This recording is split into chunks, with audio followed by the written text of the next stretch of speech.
Hi ಎಲ್ಲರಿಗೂ welcome back to my YouTube channel. ಇವತ್ತು ರುಚಿಕರವಾಗಿ ಆರೋಗ್ಯಕರವಾಗಿ ಬಿಸಿಬೇಳೆಬಾತ್ ಹೇಗೆ ಮಾಡೋದು ಅಂತ ನೋಡೋಣ. ಮೊದಲು ಒಂದು ಬಟ್ಲು ತೊಗರಿಬೇಳೆ, ಒಂದು ಬಟ್ಲು ಅಕ್ಕಿನ ಸೇಮ್ ಬೌಲ್ಗೆ ಹಾಕ್ಕೊಂಡು ಚೆನ್ನಾಗಿ ತೊಳೆದುಕೊಳ್ಳೋಣ. ನಾನಿಲ್ಲಿ 3-4 ಬಾರಿ ಚೆನ್ನಾಗಿ ತೊಳೆದಿಟ್ಕೊಂಡಿದ್ದೀನಿ. ಇದಕ್ಕೆ ಸ್ವಲ್ಪ ನೀರು ಹಾಕಿ ಅರ್ಧ ಗಂಟೆ ತನಕ ನೆನೆಸಿಟ್ಕೊಳ್ಳೋಣ. ಅಕ್ಕಿ ಮತ್ತು ತೊಗರಿಬೇಳೆ ಚೆನ್ನಾಗಿ ಬೇಯೋದ್ರೊಳಗಡೆ ತರಕಾರಿನ ಹೆಚ್ಚಿಟ್ಕೊಳ್ಳೋಣ.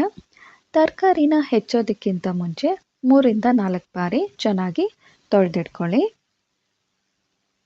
ಹಾಗೆ ಹುಣಸೆ ಹಣ್ಣನ್ನು ಸ್ವಲ್ಪ ಮುಂಚೆನೇ ನೆನೆಸಿಟ್ಕೊಳ್ಳಿ.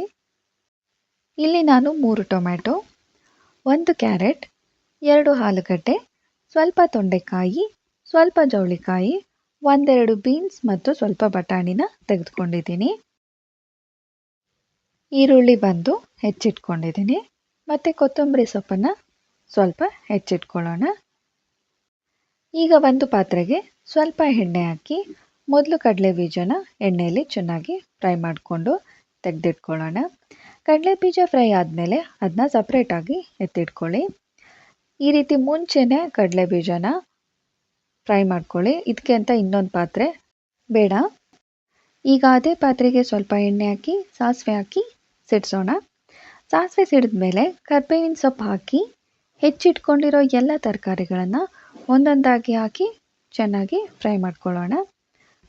ಮೊದಲಿಗೆ ಹಸಿಮೆಣಸಿನಕಾಯಿ, ಈರುಳ್ಳಿನ ಫ್ರೈ ಮಾಡ್ಕೊಂಡಾದಮೇಲೆ ಉಳಿದ ಎಲ್ಲ ತರಕಾರಿನ ಒಂದೊಂದಾಗಿ ಫ್ರೈ ಮಾಡ್ಕೊಳ್ತಾ ಹೋಗೋಣ. ಇದಕ್ಕೆ 1 ಹಸಿಮೆಣಸಿನಕಾಯಿ ಹಾಕಿದ್ದೀನಿ. ನಿಮಗೆ ಖಾರ ಸ್ವಲ್ಪ ಜಾಸ್ತಿ ಬೇಕಾದರೆ ಇನ್ನೊಂದು ಹಸಿಮೆಣಸಿನಕಾಯಿನ ಹಾಕ್ಕೊಳ್ಬೋದು. ಈಗ ಹೆಚ್ಚಿಟ್ಕೊಂಡಿರೋ ಕೊತ್ತಂಬರಿ ಸೊಪ್ಪನ್ನು ಹಾಕೋಣ. ನಂತರ 1 ಟೀ ಸ್ಪೂನ್ ಖಾರದ ಪುಡಿ ಮತ್ತು 3 ಟೀ ಸ್ಪೂನ್ ಬಿಸಿಬೇಳೆಬಾತ್ ಪುಡಿ ಹಾಕ್ತಿದ್ದೀನಿ.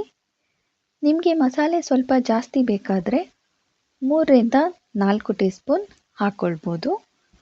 ಉಪ್ಪನ್ನು ರುಚಿಗೆ ತಕ್ಕಷ್ಟು ಹಾಕ್ಕೊಳ್ಳಿ.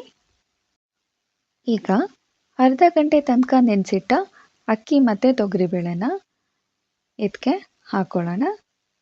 ಬೇಕಾದಷ್ಟು ನೀರು ಹಾಕಿ ಹಾಗೆ ಸ್ವಲ್ಪ ಹುಣಸೆ ಹಣ್ಣಿನ ರಸನೂ ಸೇರಿಸಿ ಚೆನ್ನಾಗಿ ಕುದಿ ಬಂದಮೇಲೆ ಕುಕ್ಕರ್ ಮುಚ್ಚಿ 2-3 ವಿಷಲ್ ಬರೋ ತನಕ ಬೇಯಿಸ್ಕೊಳ್ಳೋಣ. ನಿಮ್ಮ ಕುಕ್ಕರ್ಗೆ ಅನುಗುಣವಾಗಿ 1-2 ಬಾರಿ ಕುಕ್ಕರ್ ವಿಷಲ್ ಮಾಡಿದ್ರೂ ಸಾಕಾಗ್ಬೋದು. ಕುಕ್ಕರ್ ತಣ್ಣಗಾದ್ಮೇಲೆ ಚೆನ್ನಾಗಿ ಮಿಕ್ಸ್ ಮಾಡ್ಕೊಳ್ಳೋಣ. ಇವಾಗ ಬಿಸಿಬೇಳೆಬಾತ್ ರೆಡಿಯಾಗಿದೆ. ಇನ್ನೂ ಸ್ವಲ್ಪ ಚೆನ್ನಾಗಿ ಕಾಣೋ ಹಾಗೆ ಗಾರ್ನಿಷ್ ಮಾಡ್ಕೊಳ್ಳೋಣ. ಮುಂಚೆನೇ ಹೆಚ್ಚಿಟ್ಕೊಂಡಿರೋ ಈರುಳ್ಳಿ, ಟೊಮ್ಯಾಟೊ, ಕೊತ್ತಂಬರಿ ಸೊಪ್ಪನ್ನು ಹಾಕಿದ್ದೀನಿ. ಕೊನೆಯಲ್ಲಿ ನಾವು ಫ್ರೈ ಮಾಡ್ಕೊಂಡಿರೋ ಕಡಲೆ ಬೀಜನ ಹಾಕಿ ಜೊತೆಲಿ ಟೊಮ್ಯಾಟೊ ಮತ್ತು ಸೌತೆಕಾಯಿ ರೌಂಡ್ ಶೇಪಲ್ಲಿ ಕಟ್ ಮಾಡಿಕೊಂಡು ಮೇಲೆ ಇಟ್ಟರೆ ನೋಡೋಕ್ಕೆ ತುಂಬ ಚೆನ್ನಾಗಿ ಕಾಣುತ್ತೆ. ಹಾಗೆ ರೌಂಡ್ ಮಿಕ್ಸ್ಚರ್ನ ಮೇಲ್ಗಡೆ ಹಾಕ್ಕೊಂಡು ತಿಂದರೆ ತುಂಬ ಟೇಸ್ಟಿಯಾಗಿರುತ್ತೆ. ಇವಾಗ ಬಿಸಿ ಬಿಸಿಯಾದ ಬಿಸಿಬೇಳೆಬಾತ್ ಸಿದ್ಧವಾಗಿದೆ. ವಿಡಿಯೋ ನೋಡಿದ್ದಕ್ಕಾಗಿ ಧನ್ಯವಾದಗಳು.